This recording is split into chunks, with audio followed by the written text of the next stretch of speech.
Governor Don Siegelman. I wanted to talk about this. It's been a while since we've talked to Dana Siegelman. Used to come on the program fairly regularly. I think that she's, gone off and doing other things these days. But Don Siegelman was the governor of Alabama, and he beat Bob Riley, his opponent, in the 2002 election by about 13,000 votes, and was declared the winner and went to bed the winner. And that night, in a Republican district, a Republican precinct committee chairman was locked in the room with the electronic voting machines.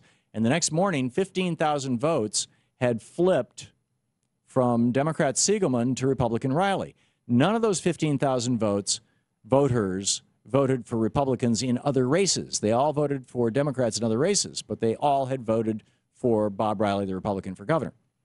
And the court certified that and said, okay, Bob Riley's the governor. And I'm not sure if he still is, but he was for quite a while. And Don Siegelman started yelling, hey, I've been robbed. And almost immediately, the guy who was running Bob Riley's campaign, a fellow by the name of Mr. Canary, I think it was Robert Canary, I forget his first name, his wife, Laura Canary, was the federal prosecutor, and she comes in and says, okay, we're going to put Governor Siegelman in jail. Why? Because he did the same thing two previous Republican governors had done. He appointed the same guy to the same unpaid hospital commission to oversee hospitals in the state. He appointed the same guy to the same job. But we're going to call this a bribe this time.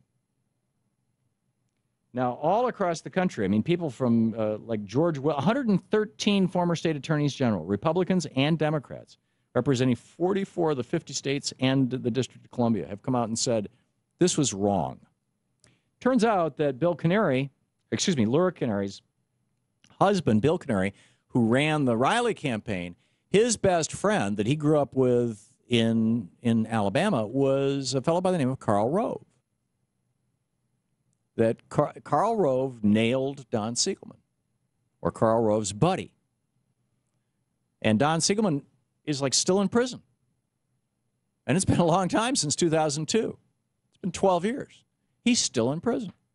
They, when he started yelling about, they stole the election and stuff, they hustled this guy off to jail. Nobody could talk to him. You still can't talk to him. So, this is a big deal that everybody needs to know about, and we need to talk about more frequently. I talk about it with some regularity. I mention it, as a Talk Radio News sponsor. But I want to free-don.org, I believe is. Yep, free-don.org is the website. And if you want to learn more about this, free-don.org, check it out and help them out. He's an America's political prisoner.